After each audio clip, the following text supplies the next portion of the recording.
Hello everyone, this is Dr. Abdal. Welcome to my YouTube channel Learn with Dr. Abdal. आज का हमारा topic है probability mass function. इससे पहले मैं एक वीडियो बनाई है मैंने जिसका नाम था random variable for the case of discrete and continuous. आज हम डिस्क्रीट रैंडम वेरिएबल पे बेस्ड एक टॉपिक करने जा रहे हैं, that is the probability mass function. उसका पहले एग्जाम्पल से समझते हैं, फिर आगे हम उसको और अच्छे से क्लासिकल डेफिनेशन की जो मैथमेटिकल डेफिनेशन होती है वो देखेंगे. हमने एक एक्सपेरिमेंट करा टॉसिंग 2 फेयर कॉइन्स वंस. मतलब हमने 2 कॉइन्स को उछाला एक बार. तो हमारे पास जो सैम्पल स्पेस आएगा वो क्या आएगा? Head head head head tail, tail head and tail tail. अब हमने रैंडम वेरिएबल कैसे डिफाइन किया? Let define a random variable X as the number of heads obtained. तो मतलब हमारे पास एक्स की वैल्यू क्या क्या हो सकती है? अगर आपने 2 कॉइन को टॉस करा है तो आपके पास हेड मिनिमम कितने हो सकते हैं? अगर आप इस वाले आउटपुट को देखो, आउटकम को, तो इसमें एक भी हेड नहीं है तो 0. और 0 के बाद एक हेड कहाँ पे है? यहाँ पे है, तो 1. और मैक्सिमम कितने हेड हो सकते हैं? 2.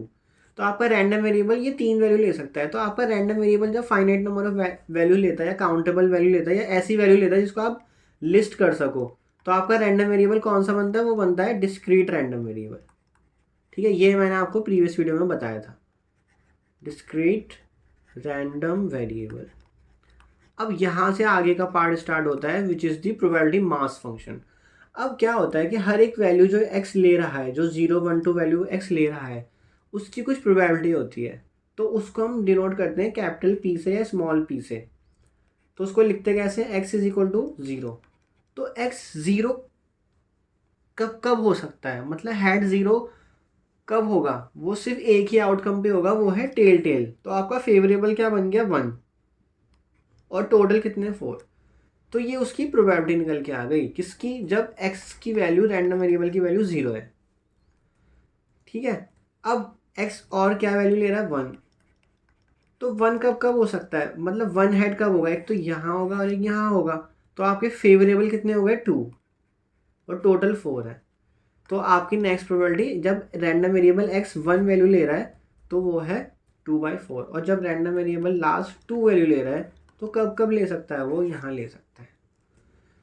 तो एक ही केस है, एक ही फेवरेबल है, तो 1/4. तो ये आपका जो बना है ना, p जो डिनोट कर रहा है वो प्रोबेबिलिटी डिनोट कर रहा है रैंडम वेरिएबल जो वैल्यू ले रहा है उसके लिए. मतलब रैंडम वेरिएबल अगर 0 वैल्यू ले रहा है तो उसकी प्रोबेबिलिटी आ रही है 1/4. जब रैंडम वेरिएबल 1 वैल्यू ले रहा है तो उसकी प्रोबेबिलिटी आ रही है 2/4.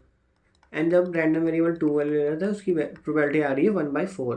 अब आप इन सारी प्रोबेबिलिटीज़ का सम करोगे ना तो आपको मिलेगा 4/4 विच इज़ 1. तो मैं आपको एक ही क्वेश्चन के थ्रू, एक ही एग्जाम्पल के थ्रू ना सारी चीज़ें बता रहा हूँ जो आगे मैं बताने जा रहा हूँ. और अगर आप इन प्रोबेबिलिटीज़ को देखो, ये probability greater than equal to 0, ये वाली प्रोबेबिलिटी, ये भी greater than equal to 0 and last. तो सारी प्रोबेबिलिटीज हमेशा ग्रेटर देन इक्वल टू 0 होंगी. तो आपका डिस्क्रीट रैंडम वेरिएबल होना चाहिए फर्स्ट, देन जो आप उसकी वैल्यूज को लिख लोगे, जो वैल्यू वो ले रहा है, और नेक्स्ट जो प्रोबेबिलिटी उसकी आ रही है, जो रैंडम वेरिएबल वैल्यू ले रहा है उसकी प्रोबेबिलिटी को लिखना है. तो उसी को हम बोलते हैं प्रोबेबिलिटी मास फंक्शन. तो मास वर्ड क्यों यूज होता है ये भी देखेंगे. आई होप आपको इतना समझ आया होगा. तो आगे प्रोसीड करते हैं. अब इसकी मैथमेटिकल डेफिनेशन देख लेते हैं. अब probability mass function tells us how the total probability which is always 1 is distributed among all possible values of a discrete random variable. मतलब जो टोटल प्रोबेबिलिटी 1 होती है वो रैंडम वेरिएबल की जो वैल्यूज होती है उनमें कैसे डिस्ट्रीब्यूट हो जाती है. तो उसी को हम, उसी जो जो ये काम कर रहा है उसी को हम एक फंक्शन के थ्रू, मतलब एक फंक्शन के थ्रू दिखाते हैं और उस फंक्शन को बोल देते हैं प्रोबेबिलिटी मास फंक्शन. मतलब जो टोटल प्रोबेबिलिटी 1 है वो रैंडम वेरिएबल की डिफरेंट डिफरेंट वैल्यू के लिए, जैसे हमने पिछला एग्जांपल लिया था उसके लिए वो डिस्ट्रीब्यूट हो जाती है. एक के लिए 1/4 आ रही थी, फिर जो भी आ रही थी वैल्यू वो आप लिख लेते हो, 2/4 आ रही थी, देन 1/4 आ रही थी, इस तरह से आ रही थी वैल्यूज़. तो वो 1 वैल्यू डिस्ट्रीब्यूट हो गई रैंडम वेरिएबल की डिस्टिंग वैल्यू के लिए. तो जो ये डिस्ट्रीब्यूशन हो रहा है ना, इसको हम एक फंक्शन के थ्रू दिखाते हैं इन वैल्यूज़ को. उस फंक्शन को ही बोलते हैं प्रोबेबिलिटी मास फंक्शन. तो हम इसको मास इसलिए बोलते हैं क्योंकि हर एक वैल्यू का एक मास है. जब रैंडम वेरिएबल 0 वैल्यू ले रहा है तो उसका मास है 1/4. इस तरह से इसको हम मास से डिनोट करते हैं, मास वर्ड यूज़ करते हैं। तो probability mass function gives the probability of each possible value that a discrete random variable can take. ठीक है ना, जो भी रैंडम वेरिएबल वैल्यू ले सकता है। जब हमने 2 कॉइन उछाले, उसमें रैंडम वेरिएबल हमने क्या डिफाइन करा था, नंबर ऑफ हेड्स। हमने ऐसे डिफाइन करा था नंबर ऑफ हेड्स, तो वहाँ से उसकी वैल्यूज जो भी आ गई उसकी हमने प्रोबेबिलिटी लिख ली। सो आई होप आपको ये डेफिनेशन अब क्लियर हो गई होगी कि प्रोबेबिलिटी मास फंक्शन किसे बोलते हैं। तो इसको आप एक चार्ट के थ्रू भी बना के दिखा सकते हो, टेबल के थ्रू बना के दिखा सकते हो कि एक्स क्या क्या वैल्यू ले रहा है, 0 1 2 वैल्यू ले रहा है, और आपका प्रोबेबिलिटी मास फंक्शन क्या क्या वैल्यू ले रहा है, 1/4 2/4 एंड 1/4 वॉट एवर वैल्यू जो ले रहा है। पर इनका सम हमेशा बनाएगा सारी वैल्यूज़ का, और सारी की सारी value greater than equal to 0 होंगी। कौन सी वाली वैल्यू, ये वाली, ठीक है ना, ये वाली नहीं जो रैंडम वेरिएबल डिफाइन करा है, जो उसकी प्रोबेबिलिटी है वो, क्योंकि प्रोबेबिलिटी हमेशा ग्रेटर देन इक्वल टू 0 होती है और लेस देन इक्वल टू 1 होती है। तो प्रोबेबिलिटी मास फंक्शन की वैल्यू हमेशा 0 और 1 के बीच ही लाई करेगी, और सारी वैल्यूज का सम 1 होगा। So next, probability mass function की प्रॉपर्टीज देख लेते हैं for discrete random variable x that can take values x1 x2 xn। मतलब कि रैंडम वेरिएबल कुछ वैल्यू ले रहा है, x1 वैल्यू ले रहा है, कैपिटल x से डिनोट करते हैं रैंडम वेरिएबल को, ये सारी वैल्यू ले रहा है वो, ठीक है। अब जो ये वैल्यू ले रहा है ना, अगर आप सारी वैल्यूज़ की कॉरेस्पॉन्डिंग प्रोबेबिलिटी निकालोगे, जिसको आप PXI से लिख रहे हो, मतलब प्रोबेबिलिटी क्या है, x जब x1 वैल्यू ले रहा है तो वो हमेशा नॉन नेगेटिव आएगा। इसको हम नॉन नेगेटिव इसलिए बोलते हैं, वो नेगेटिव नहीं हो सकता कभी भी, बाकी 0 हो सकता है या पॉजिटिव हो सकता है, इसलिए हम वर्ड यूज़ करते हैं नॉन नेगेटिव, ठीक है। नेक्स्ट, सारी प्रोबेबिलिटीज का सम 1 होगा, जो मैं आपको पीछे क्वेश्चन में बता चुका हूँ कि सारी प्रोबेबिलिटीज का सम 1 होगा। तो उसको एक एग्जाम्पल के थ्रू ले लो। Let a random variable x represent the outcome when a fair die is rolled. मतलब आप एक डाई को रोल कर रहे हो तो आपके पास क्या क्या आउटकम होती है, 1 2 3 4 5 6, ये होती है। तो उसकी प्रोबेबिलिटी क्या होती है, 1 आने की प्रोबेबिलिटी। मतलब रैंडम वेरिएबल जब 1 वैल्यू ले रहा है, आपने x को क्या डिनोट करा, x represent the outcome. Outcome मतलब क्या क्या आउटकम आ रही है, 1 आ रही है तो 1 आने की प्रोबेबिलिटी क्या होती है, 1/6। अब रैंडम वेरिएबल सेकंड आउटकम क्या ले सकता है, 2, तो उसकी प्रोबेबिलिटी क्या होती है, 1/6। तो सारी प्रोबेबिलिटी 1/6 आएंगी, तो इनका सम करोगे तो 1/6 को आप 6 टाइम ऐड करोगे तो 1 ही आएगा, और सारी प्रोबेबिलिटी नॉन नेगेटिव है। तो ये वेरीफाई हो गया। अगर आपसे क्वेश्चन में आ जाता है verify that the following function is a probability mass function, तो आपको क्या करना पड़ेगा, ये 2 प्रॉपर्टीज को प्रूव करना पड़ेगा कि सारी probabilities greater than equal to 0 है, और सारी प्रोबेबिलिटीज का सम जो है वो 1 के इक्वल है। आई होप अब आपको ये प्रोबेबिलिटी मास फंक्शन की डेफिनेशन भी क्लियर हो गई होगी, उसकी प्रॉपर्टीज भी क्लियर हो गई होंगी। सो नेक्स्ट एक एग्जांपल देखते हैं, उसके बाद हम कुछ क्वेश्चंस करेंगे। When we roll 2 fair dice, मतलब हमने 2 डाइस को उछाला है। So each die can show a number 1 to 6। तो total number of possible outcome हमारे पास क्या होती है, 6x6। हम आपको आउटपुट लिखनी भी आती है, उसका जो सैंपल स्पेस बनता है वो क्या बनता है ना, 1 को फिक्स करा, फिर दूसरे को वेरी कराया, मतलब जो डाई के ऊपर आपकी आउटकम्स आ रही हैं। तो 1 to 6, देन 2 1 2 2, ऐसे करके हम सारी उसकी आउटकम्स को लिख लेते हैं, 2 6 एंड लास्ट 6 1 6 2 एंड 6 6। तो ये 6/6 की एक मैट्रिक्स भी बन गई, इसको मैट्रिक्स के थ्रू भी हम स्टडी कर सकते हैं। अब रैंडम वेरिएबल देखो क्या डिफाइन करा है, X this sum of the number appearing on the 2 dice. मतलब एक्स क्या कर रहा है, जो डाई के ऊपर नंबर आ रहा है ना, फॉर एग्जांपल एक्स कोई रैंडम वेरिएबल है, उस पर एक डाई पे नंबर आ रहा है D1, एक पे नंबर आ रहा है D2। मतलब D1 कहाँ तक जा सकता है, 1 2 3 4 5 6 तक जा सकता है, और D2 कहाँ तक जा सकता है, 1 2 3 4 5 6 तक जा सकता है। तो एक्स रैंडम वेरिएबल क्या करेगा, वो जब x जो है वो जब इस आउटपुट पे अप्लाई होगा D1 D2 पे, तो उनका सम कर देगा। इस तरह से आपका रैंडम वेरिएबल डिफाइन करा गया है। तो आपको बताना है कि इसका प्रोबेबिलिटी मास फंक्शन आपको बना के दिखाना है, इसका PMF, जिसको शॉर्ट में हम PMF बोलते हैं, प्रोबेबिलिटी मास फंक्शन। ओके, तो इसका रैंडम वेरिएबल अब क्या क्या वैल्यू ले सकता है, मिनिमम वैल्यू क्या हो सकती है, जब जब डाई के ऊपर ये वैल्यूज आ रही हैं, फर्स्ट डाई पे क्या वैल्यू आ रही है, सेकंड डाई पे क्या वैल्यू आ रही है, तो मिनिमम वैल्यू 1 1 आ सकती है। तो रैंडम वेरिएबल 2 वैल्यू ले सकता है, 3 वैल्यू ले सकता है। 3 कब बनेगा, जब एक डाई पे 1 आया और दूसरे डाई पे 2 आया, तो 3 वैल्यू ले लेगा। इस तरह से हमें सम करते जाना है। तो सम मैक्सिमम कितना हो जाएगा, 12 हो जाएगा, क्योंकि एक डाई पे 6 आ रहा है, दूसरे डाई पे भी 6 आ रहा है, तो सम 12 हो गया।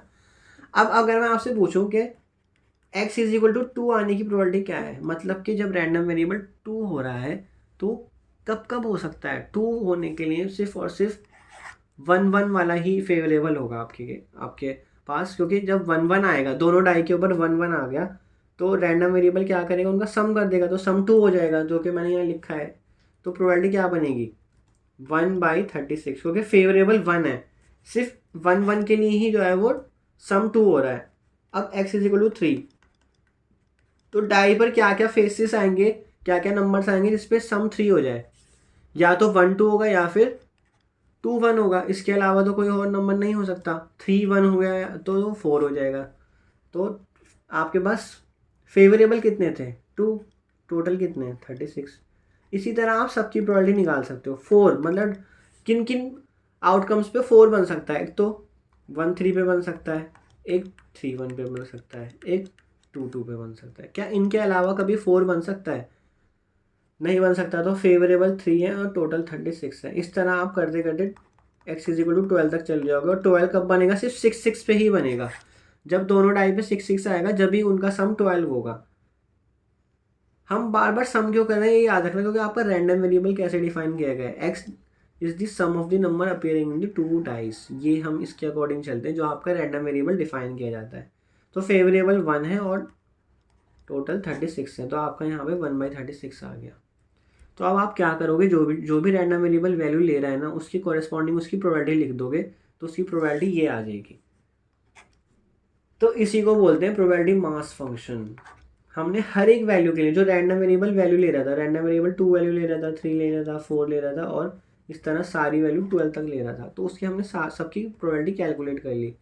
6 कब बनेगा? 6 जो है वो 5 केसेस के लिए ही बनेगा। आप करके देखना 6 कब कब बनेगा। देखो 1 से स्टार्ट करो, 1 5 5 1, देन 2 4 4 2, देन 3 3।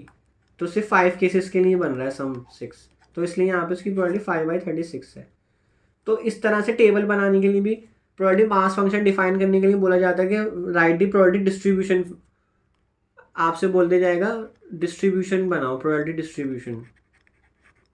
जब बोल दिया जाएगा find the probability mass function, तो आपको ये टेबल बना के दिखा देना इस तरह से, तो आपका वो मास फंक्शन मतलब प्रिपेयर हो गया। I hope this is clear. So एक क्वेश्चन देखते हैं अब। A shipment of 20 similar laptops computers to a retail outlet contains 3 that are defective. मतलब टोटल तो आपके पास 20 हैं, जिसमें से 17 नॉन डिफेक्टिव है और 3 जो है डिफेक्टिव है। ठीक है, नॉन डिफेक्टिव एंड डिफेक्टिव। तो हमने डेटा लिख लिया यहाँ पे, जो भी आपके पास इंफॉर्मेशन है। If a school makes a random purchase of 2 of these computer, find the probability distribution for the number of डिफेक्टिव्स। तो प्रोबेबिलिटी डिस्ट्रीब्यूशन बनाने मतलब प्रोबेबिलिटी मास फंक्शन ही आपसे पूछा जा रहा है इसमें, कि प्रोबेबिलिटी मास फंक्शन क्या होगा।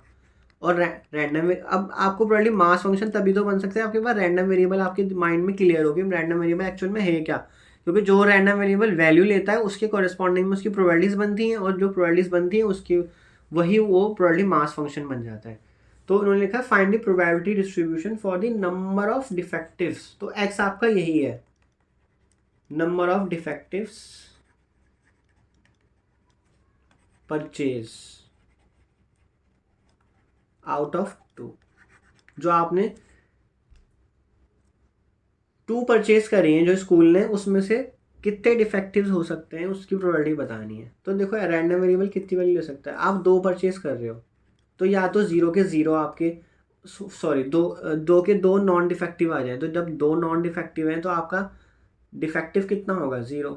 अगर आपने 2 परचेज करे तो हो सकता है एक डिफेक्टिव आ जाए, एक नॉन डिफेक्टिव आ जाए। तो हमें तो डिफेक्टिव लिखना है बस, तो डिफेक्टिव 1 आ जाएगा। हो सकता है आपने 2 जो परचेज करें दोनों के दोनों डिफेक्टिव आ जाए, तो आपके मैक्सिमम डिफेक्टिव 2 हो सकते हैं और मिनिमम डिफेक्टिव 0 हो सकता है। हो सकता है दोनों के दोनों नॉन डिफेक्टिव आ जाए, दोनों के दोनों कंप्यूटर आपके बिल्कुल सही हो। तो वहाँ से हमने रैंडम वेरिएबल डिफाइन करा और रैंडम वेरिएबल की वैल्यू देख ली कितनी है। रैंडम वेरिएबल की वैल्यू 3 है। 0 1 2 डिस्क्रीट रैंडम वेरिएबल बन गया ये, क्योंकि इसकी फाइनाइट वैल्यूज है, डिस्टेबल वैल्यूज हैं। अब हम इसका प्रोबेबिलिटी मास फंक्शन बनाएंगे। मतलब x 0 कब कब बन सकता है। तो 0 बनने का मतलब है जो आपने 2 परचेज करे दोनों के दोनों नॉन डिफेक्टिव से आ रहे हैं। अब नॉन डिफेक्टिव कितने हैं? 17, और डिफेक्टिव कितने हैं? 13। तो दोनों के दोनों अगर 17 से आ रहे हैं तो 17C2। ठीक है, अब हमने यहाँ कॉम्बिनेशन यूज़ करा है, इसको हम कॉम्बिनेशन बोलते हैं। This is NCR. एनसीआर आपने पढ़ा भी होगा, 12th क्लास 10th क्लास में भी पढ़ा होगा ये। n factorial divide by r factorial into n minus R factorial. तो इसको बोलते हैं कि हमें सिलेक्शन करना है। हमारे पास n नंबर ऑफ ऑब्जेक्ट्स हैं, उसमें से हम r number of object select करना चाहते हैं। तो आपके पास 17 सिमिलर कंप्यूटर्स हैं जो नॉन डिफेक्टिव हैं। तो उसमें से आप कोई से भी दो ले लो, सिमिलर ही तो हैं दोनों, तो कोई से भी दो उठा लोगे तो उनको चूज़ करने की क्या कॉम्बिनेशन बन सकता है। आपने एक ये वाला उठा लिया, एक ये वाला उठा लिया, या फिर आपने ये वाला उठा लिया, ये वाला उठा लिया। तो इसलिए 17C2 आपके पास टोटल कॉम्बिनेशंस हैं कि आप इस तरह से दो लैपटॉप्स उठा सकते हो। नेक्स्ट मल्टीप्लाई करेंगे हम, क्योंकि आपके पास टोटल तो 20 थे, आपके पास डिफेक्टिव 0 आ रहा है। इसका जो 3 डिफेक्टिव थे, जो हमारे पास शिपमेंट में जो 20 लैपटॉप्स थे, उसमें से 3 लैपटॉप डिफेक्टिव थे, है ना। यहाँ पे जो हमने डेटा लिखा था राइट साइड पे, तो वहाँ से कोई सा भी नहीं आ रहा आइटम, तो हमने उसको 3C0 लिखा है। मतलब जो आपके 3 डिफेक्टिव हैं उसमें से कोई सा भी आइटम नहीं आ रहा है, इसलिए हमने इंटू इंटू क्यों करा हमने यहाँ पे, क्यों दोनों के दोनों इंडिपेंडेंट इवेंट है। इंडिपेंडेंट में हमेशा मल्टीप्लाई होता है, probability of A intersection B हो रहा है, तो probability of A into probability of B हो रहा है। क्यों हो रहा है ऐसा, क्योंकि ए क्या है, ए का मतलब है choosing non defective item and B event है चूजिंग नॉन डिफेक्टिव और चूजिंग अ डिफेक्टिव आइटम। अब आपने ए डिफाइन कर दिया कि दोनों के दोनों नॉन डिफेक्टिव हैं, तो आपने दोनों के दोनों नॉन डिफेक्टिव लिया। फिर बी का मतलब है 0 डिफेक्टिव है, तो दोनों इंडिपेंडेंट इवेंट है। एक 17 में से आ रहा है, एक 3 में से आ रहा है। ठीक है, और ये फेवरेबल बना आपका, डिवाइड में जाएगा टोटल आउटकम। तो टोटल कितने आपके पास 20C2। टोटल के में से आप उठाओगे ना 2, बट बाद में फिर उसको आपने सेग्रीगेट कर दिया, एक नॉन डिफेक्टिव में कर दिया, एक डिफेक्टिव में कर दिया। अब इसका फॉर्मूला अप्लाई कर लो। 17C2 का मतलब है 17 factorial divide by 2 factorial into 17 minus 2 factorial. ठीक, और 3C0 होता है 1। या आप याद कर लो, बिल्कुल डायरेक्टली लिखना। 3NC0 हमेशा 1 होगा और NC1 हमेशा 1 होगा, सॉरी n होगा। n कुछ भी नंबर है आपका, तो मैंने वही लिखा है, 3C0 1 लिख दिया डायरेक्टली। तो 20C2, तो 20 factorial divide by 2 factorial into 18 factorial. तो इसको सॉल्व कर लो, इसमें कुछ भी नहीं है। अब तो हम पहले ये वाला पार्ट सॉल्व कर लेते हैं। तो क्या बनेगा ये 17 factorial divide by 2 factorial into 15 factorial. ठीक, और फिर इसके नीचे डिनोमिनेटर में 20 इंटू 19 इंटू 18 फैक्टोरियल लिख सकता हूँ मैं इसको, divide by 2 factorial into 18 factorial. तो ये कट गया, और ऊपर भी यहाँ कैंसिल होगा। जब आप 17 को लिखोगे 17 इंटू 16 इंटू 15 फैक्टोरियल, फिर डिवाइड में लिखोगे 2 फैक्टोरियल तो 2 होता है, और 15 फैक्टोरियल को एज इट इज़ लिखो। फिर डिवीजन में आ जाओ, फिर 20 इंटू 19 डिवाइड बाई 2। अब यहाँ से आप कैंसिल कर दो 15 फैक्टोरियल को, तो ये फिर 2 को 16 से करोगे तो 8 आएगा। तो 17 इंटू 8 डिवाइड बाई 2 को 20 से करोगे तो 10 into 19। Okay, so I hope यहाँ तक तो क्लियर ही होगा। तो 17 इंटू 8 136 190। सो कभी कभी ना मैं कैलकुलेशन करके नहीं दिखाता, क्योंकि कैलकुलेशन मुझे बहुत बोरिंग लगती है। ये चीज़ें तो आपने सारी पढ़ी हुई हैं, ये सब चीज़ें मैं जो आपको करके दिखा रहा हूँ ना, तो मैं इसको स्किप कर देता हूँ, या आप खुद से भी कर सकते हो। ठीक है ना, ये कॉम्बिनेशन है, इसको कॉम्बिनेशन का फॉर्मूला आपको अप्लाई करना आता है। अब हम नेक्स्ट पे जाते हैं। तो x जब 0 वैल्यू ले रहा था तब हमने ये फॉर्मूला बना लिया। अब x जब 1 वैल्यू लेगा तो प्रोबेबिलिटी निकालनी है हमें। तो रैंडम वेरिएबल 1 वैल्यू ले रहा है, मतलब x क्या था, नंबर ऑफ डिफेक्टिव। तो मतलब आपके पास एक डिफेक्टिव आ रहा है। अब टोटल आपके पास 17 तो नॉन डिफेक्टिव है और 3 जो है वो डिफेक्टिव है। तो इसका मतलब आपके पास एक जो है वो नॉन डिफेक्टिव से आ रहा है और एक जो है वो डिफेक्टिव से आ रहा है। तो 17C1 इंटू 3C1, और टोटल 20 है, 20 में से 2 आ रहे हैं, तो 20C2। तो इसको आप सॉल्व करना, इसकी वैल्यू आ जाएगी 51/190। इसको भी ऊपर वाले को भी आप कैंसिल कर लेना, 2 से कैंसिल हो जाएगा ये, तो 68/95। और last probability X is equal to 2 आएगी, उसको सॉल्व करना। तो मतलब कि दोनों के दोनों डिफेक्टिव हैं, एक्स डिनोट करता है नंबर ऑफ डिफेक्टिव्स को, तो दोनों के दोनों डिफेक्टिव हैं, मतलब वो दोनों के दोनों 3 से आ रहे हैं, तो 17 से कुछ नहीं आ रहा जो नॉन डिफेक्टिव है। तो C17C03C2 डिवाइड बाई 20C2, तो इसको सॉल्व करना है, इसको कॉम्बिनेशन का फॉर्मूला लगाना, तो 3/190 आएगा। तो ये आपका प्रोबेबिलिटी मास फंक्शन तैयार हो गया। आप उसको टेबल की फॉर्म में लिख सकते हो। आपके पास एक्स की जो वैल्यू वो लिखो, प्रोबेबिलिटी मास फंक्शन लिखो, एक्स की वैल्यू आपके पास 0, 1, 2, और प्रोबेबिलिटी मास फंक्शन को हम इस तरह से लिखते हैं। तो 0 पे वैल्यू आ रही थी 68/95, देन 51/190, एंड लास्ट इज 3/190। तो ये आपका डिस्ट्रीब्यूशन जो उसने क्वेश्चन में ऊपर पूछा था, find the probability distribution for the number of डिफेक्टिव्स, ये तैयार हो गया। इसी तरह से हमारे प्रोबेबिलिटी मास फंक्शन के कुछ क्वेश्चन बनते हैं, या तो प्रॉपर्टी वेरीफाई करो, फिर आगे क्यूमुलेटिव डिस्ट्रीब्यूशन फंक्शन भी आता है, वो हम नेक्स्ट वीडियो में सीख लेंगे, वहाँ पे हम उसके क्वेश्चन कर लेंगे। सो आई होप आपको इतना तो समझ आ गया होगा। ओके, प्रोबेबिलिटी मास फंक्शन से अब आप बहुत यूज टू हो गए होगे कि हाँ ये क्या है, फैमिलियर हो गए होगे बहुत ज़्यादा, तो अब आपको कन्फ्यूजन नहीं रहनी चाहिए माइंड में। तो और कुछ क्वेश्चन करते हैं हम। सो नेक्स्ट क्वेश्चन है, spinner is divided into 2 sections, the probability of landing on one is 0.25। तो आप स्पिनर दो तरह से बना सकते हो, या तो स्पिनर आप इस तरह से बना सकते हो, जिसकी जितनी प्रोबेबिलिटी है उसको उतना स्पेस दे दो, या फिर मैं स्पिनर ऐसे भी बना सकता हूँ। ये एक स्पिनर है, मतलब जिसपे कुछ एक सर्कुलर डिस्क होती है, जिसपे नंबर्स होते हैं, एक जगह नंबर लिखा है 1, एक जगह लिखा है 2, वो 2 पार्ट्स में डिवाइड है। अब आपके पास जो है ना, एक बीच में है नीडल, जो जब आप उसको घुमाते हो इस तरह से जुड़ा होता है ना, एक पाइप के साथ ये जुड़ा हुआ है, स्टैंड है ये नीचे, ठीक है। इसको अब आप घुमाते हो, इसको जब आप रोटेट करते हो ऐसे, तो ये सुई कहीं पे जाके रुकेगी। तो ये बोला 1 पे आने की प्रोबेबिलिटी क्या है, वो 0.25 है, मतलब 1 पे कम आएगा, और 2 पे आने की प्रोबेबिलिटी क्या है, 0.75। ठीक है, 2 पे मतलब ज़्यादा आएगा। तो आप इसको ऐसे भी बना सकते हो, देखिए 1 का एरिया कम कर दो तो 1 पे कम आएगा, लेकिन इसके साथ अगर आप थोड़ा पीछे कोडिंग करके उसको चेंज कर दो, या फिर मैग्नेटिक कुछ लगा के उसको चेंज कर सकते हो, या वेट ज़्यादा कम करके भी चेंज कर सकते हो, तो प्रोबेबिलिटी चेंज हो जाती है। मतलब वो अब जो है छेड़छाड़ करके उसको, उसकी प्रोबेबिलिटी को चेंज किया जा रहा है उसको, ठीक है ना। तो इसमें एक्स देखो क्या है, let X be the random variable representing the number on which the spinner lands।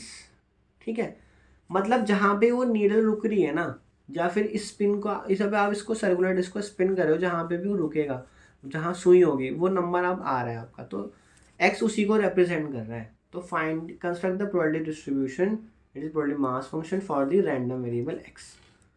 तो एक्स क्या क्या वैल्यू ले सकता है, एक्स बोला है x be the random variable representing the number on which the spinner lands. तो एक्स की वैल्यू या तो 1 हो सकती है, 2 हो सकती है, तो 1 पे लैंड करेगा, 2 पे लैंड करेगा, इसके अलावा तो कहीं लैंड नहीं करेगा। तो probability X is equal to 1 क्या होगी, वो आपको ऑलरेडी दे रखी है, probability of landing on 1 is 0.25, तो 0.25, and probability of landing on 2 is, वो भी आपको क्वेश्चन में दे रखी है 0.75। तो आपका प्रोबेबिलिटी मास फंक्शन यहाँ रेडी हो गया, सिंपल। ये क्वेश्चन में कुछ था नहीं, इसका हम नेक्स्ट थोड़ा एडवांस देखेंगे, तो उसमें कुछ थोड़ा आपको क्लियर और होगा। तो इसकी प्रोबेबिलिटी लिख दी, ये आपका प्रोबेबिलिटी डिस्ट्रीब्यूशन तैयार हो गया। तो नेक्स्ट क्वेश्चन देखते हैं, इसमें भी स्पिनर है, इसमें भी आपके पास 2 नंबर से 1 और 2, और स्पिन जो है वो 1 पे रुक रहा है, तो उसकी प्रोबेबिलिटी 0.25, मतलब उस पर वो कम रुकेगा, और 2 पे रुकने की प्रोबेबिलिटी है 0.75। सो स्पिन 2 टाइम्स, इस बार इसको 2 बार घुमाया जा रहा है। तो let X be the random variable representing the sum of the numbers obtain on the 2 spins. मतलब आपने एक बार स्पिन करा, फिर वहाँ वो किस नंबर पे रुका, वो नंबर नोट कर लो, मान लो वो 1 पे रुका, फिर एक बार आपने फिर से स्पिन करा, वो फिर किसी नंबर पे रुका, मान लो वो 2 पे रुक गया। अब आपको इसका सम करना है, इन दोनों का सम क्या होगा, वो होगा 3।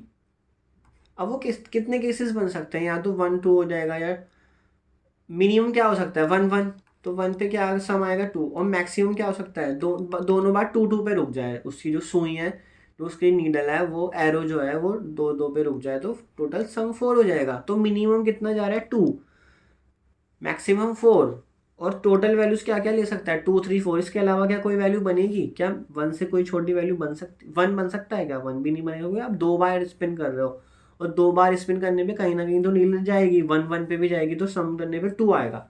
तो रैंडम वेरिएबल आपकी क्या क्या वैल्यू ले रहा है, सॉरी 0 तो ले ही नहीं रहा है, रैंडम वेरिएबल वैल्यू ले रहा है मिनिमम 2 3 देन मैक्सिमम 4। तो आपको इसकी डिस्ट्रीब्यूशन कंस्ट्रक्ट करनी है, प्रोबेबिलिटी मास फंक्शन बनाना है। तो 2 कब ले सकता है, probability x is equal to 2, मतलब सम 2 आ रहा है, तो इसका मतलब 2 कब बन सकता है, तो 2 बनने के लिए आपके पास सिर्फ यही केस है, 1 1 आएगा जो है। तो 1 ऑन दी फर्स्ट स्पिन, उसको मैं आपको प्रॉपरली लिख के दिखा रहा हूँ अगर आपको कन्फ्यूजन ना हो कि हम किस तरह से प्रॉपरली लिखेंगे आगे। And 1 on the second spin,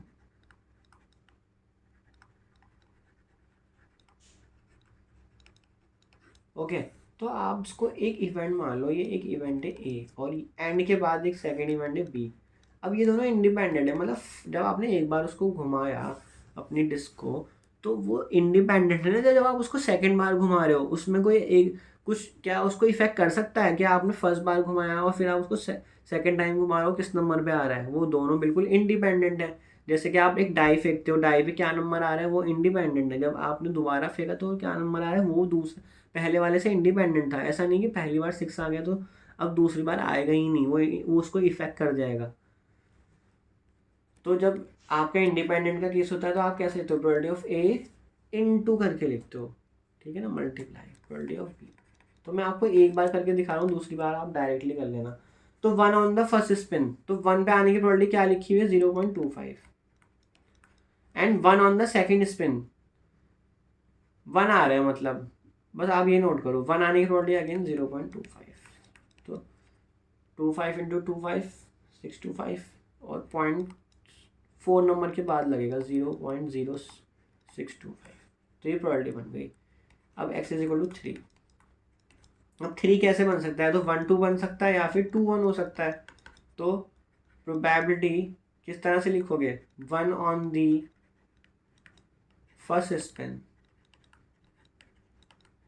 and 2 on the second spin.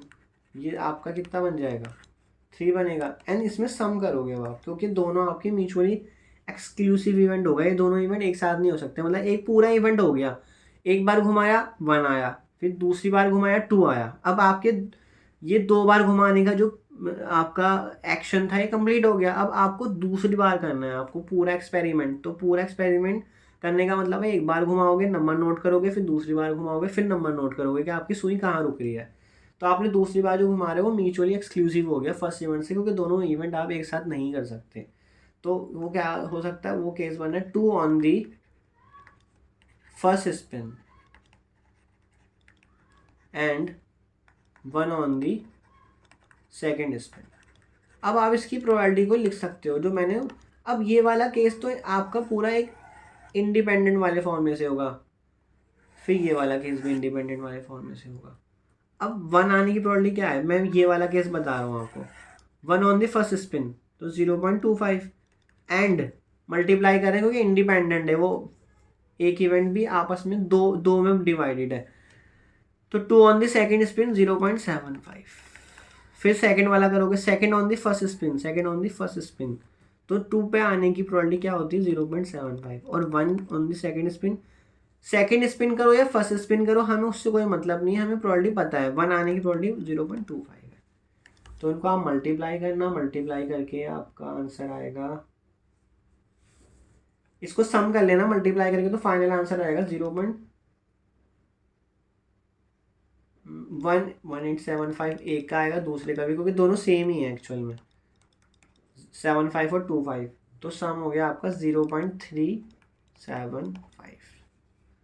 अब लास्ट 4, मतलब रैंडम वेरिएबल आपकी 4 वैल्यू ले रहा है, तो 4 का वैल्यू लेगा वो जब आपका दोनों पे 2 2 पे रुकेगा वो। तो मतलब 2 on the first spin and 2 on the second spin. तो क्या आएगी प्रोबेबिलिटी, 2 पे आने की 0.75 और इंडिपेंडेंट है दोनों 0.75 इंटू 0.75 सो 0.5625। तो अब आप इसको रेडी कर लेना, अपने चार्ट को पूरे को लिख लोगे। अब आपको समझ आ गया है डिस्ट्रीब्यूशन कैसे लिखते हैं। आपके पास जो रैंडम वेरिएबल की वैल्यू है वो 2 से स्टार्ट हो रही थी, 3 जा रही थी, 4 जा रही थी और उसकी प्रोबेबिलिटी आपने अभी ऊपर निकाली, तो उसको आप लिख लेना यहाँ पे, तो आपका डिस्ट्रीब्यूशन रेडी हो जाएगा। सो आई होप ये आपको समझ अच्छे से आ गया होगा कि प्रोबेबिलिटी मास फंक्शन या प्रोबेबिलिटी डिस्ट्रीब्यूशन फंक्शन कैसे लिखा जाता है, बनाया जाता है। सो एक लास्ट क्वेश्चन और देख लेते हैं, थोड़ा मैंने उस पर और लेवल अप करा है। जो आपने अभी तक कॉइन आप उछालते हो वो 1 2 या 3 तक करते हो, मैंने 4 के लिए कर लिया। टॉसिंग 4 फेयर कॉइन्स वंस, मतलब 4 सिक्के उछाल रहे हो आप। तो अब आपका जो सैम्पल स्पेस बनेगा आपके लिए वो बहुत ज़्यादा इंपॉर्टेंट है। तो उसको लिखना मैं आपको सिखा देता हूँ। उसके लिखने के लिए आपने क्या करना होता है, फिक्स कर लो एक और फिर बाकी को वेरी करा दो। तो मैंने क्या कर रहा हूँ, इन दो को सबसे पहला एच फिक्स करा, सेकंड पे दूसरा एच फिक्स कर दिया। अब थर्ड एंड फोर्थ को वेरी करते जाओ। थर्ड एंड फोर्थ को मैंने हेड हेड से स्टार्ट करा, फर्स्ट सेकंड फिक्स है, अब मैंने हेड टेल कर दिया, फिर टेल हेड कर दिया, ठीक है ना। आपका मैंने बस थर्ड एंड फोर्थ वेरी कर रहा हूँ और अब लास्ट में टेल टेल कर दिया, ठीक है यहाँ तक। अब आप क्या करो, फर्स्ट तो फिक्स रखो, अब सेकंड को सब जगह टेल कर दो, सेकंड और टेल कर दो। फर्स्ट फिक्स है, सेकंड को मैंने टेल करा और जो बाकी के हैं ना ये दो दो, इनको सेम एज इट इज लिख दो। तो आपका ये 4 और रेडी हो जाएंगे, H T T H and T T, ठीक है। ये 4 हो गए। अब आप क्या करो, नेक्स्ट में इसको वेरी कर दो, फर्स्ट को टी कर दो और बाकी है बाद में जो बाद के लिखे हैं वो सारे सेम रहेंगे। एच एच टी लिखा, बाकी तीनों जो हैं वो सेम रहेंगे। ये मैं आपको सैम्पल स्पेस लिखना सिखा रहा हूँ। बाई चांस ऐसा क्वेश्चन आ जाता है तो आपको लिखना, सैम्पल स्पेस लिखना आना चाहिए। अब मुझे कुछ भी नहीं करना, अब यहाँ पे जस्ट मुझे टेल बनाना है, इसको एच को टेल बनाया और बाकी के सेम लिख दो, tail H T then T T T H and last is T T T T.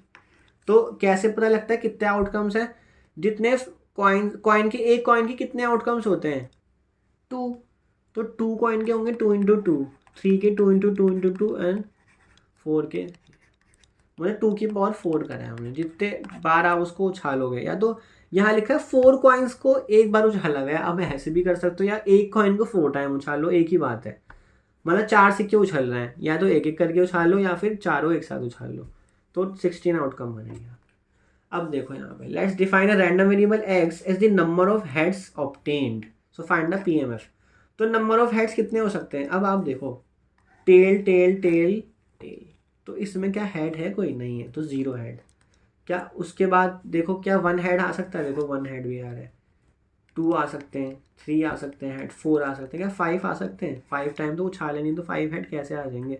मतलब टोटल आउटकम आपका है कहाँ कंप्लीट होगा, जब चारों सिक्के उछल चुके होंगे। मतलब एक एक करके उछाल लो, चारों सिक्के उछल गए, अब उनके दो सबके नोट करो क्या आया, हेड आया टेल आया, तो वहाँ से हम गिनेंगे हेड कितने सिक्कों पे आया है।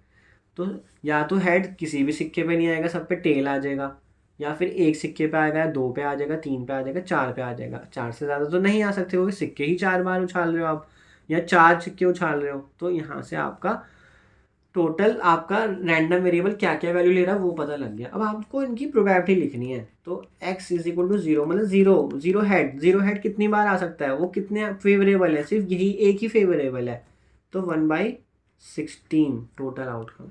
x इज इक्वल टू 1, मतलब हेड की वैल्यू 1 है, 1 टाइम हेड आ रहा है। अब 1 टाइम हेड नोट करो कितनों पे आ रहा है, 1 टाइम हेड कहाँ कहाँ आ रहा है आप नोट करो। एक तो आ रहा है यहाँ 1 2 3 4, तो 4 प्लेसेस पे आ रहा है, मतलब 4 फेवरेबल हो गए आपके, तो ये हो गया 4/16। Then probability x is equal to 2, 2 times head कहाँ कहाँ आ रहा है, तो 2 टाइम्स नोट करो, 1 2 3 4 5 6, तो 6 प्लेसेस पे आ रहा है आपका ये, तो 6/16 बन गया है। Then x is equal to 3 के लिए नोट करना, 3 के लिए 4 प्लेसेस पे आएगा, और x इज इक्वल टू 4 के लिए तो एक ही प्लेस पे आएगा। 4 हेड्स कब आएंगे, हेड हेड हेड हेड, चारों से तो देखो यहाँ प्रोबेबिलिटी ग्रेटर देन 0 आ रही है सबकी, और सबकी प्रोबेबिलिटी का सम कर लेना। अगर आपने कुछ गड़बड़ करी ना तो इनका सम करके देख लें, तो 1 6 10 11 15 16/16 का सम 16/16, तो सारी प्रोबेबिलिटीज का सम 1 आता है। तो आपका डिस्ट्रीब्यूशन रेडी हो गया। इसको इस फॉर्म में लिख लेना या फिर वर्टिकल फॉर्म में लिख लेना, जैसे मर्जी चाहे लिख सकते हो। ठीक है, तो x की वैल्यू क्या क्या आ रही है, 0 1 2 3 एंड 4, और उनकी प्रोबेबिलिटी लिख लेना नीचे। सो आई होप आपको प्रोबेबिलिटी मास फंक्शन अच्छे से समझ आ गया होगा। इसमें सारा खेल है रैंडम वेरिएबल का। रैंडम वेरिएबल की वैल्यू आपको पता करनी है। सबसे पहले तो देखना है आपको रैंडम वेरिएबल डिफाइन क्या गया है, फिर रैंडम वेरिएबल डिफाइन जैसे जैसे किया जा रहा है वैसे वैसे उसकी वैल्यूज़ बनेंगी। जैसे यहाँ पे 0 1 2 3 4 वैल्यू बन रही है, फिर जैसे वैल्यू बन गई वहाँ से आपने उनकी प्रोबेबिलिटी निकालना स्टार्ट कर दिया। तो इस तरह से जो प्रोबेबिलिटी निकाली, जो प्रोबेबिलिटी और रैंडम वेरिएबल का आपने कॉम्बिनेशन बनाया, जो आपने मतलब एक कॉरेस्पॉन्डेंस दी कि ये रैंडम वेरिएबल वैल्यू ले रहा है तो उसकी प्रोबेबिलिटी ये आ रही है। तो इस तरह से जो कॉरेस्पॉन्डेंस बनी, जो फंक्शन बना रेडी हुआ, वो प्रोबेबिलिटी मास फंक्शन बन गया। सो आई होप आपको ये क्लियर हो गया होगा। नेक्स्ट वीडियो में हम पढ़ेंगे प्रोबेबिलिटी डेंसिटी फंक्शन। सो तब तक आप प्रैक्टिस करते रहो। Thank you so much.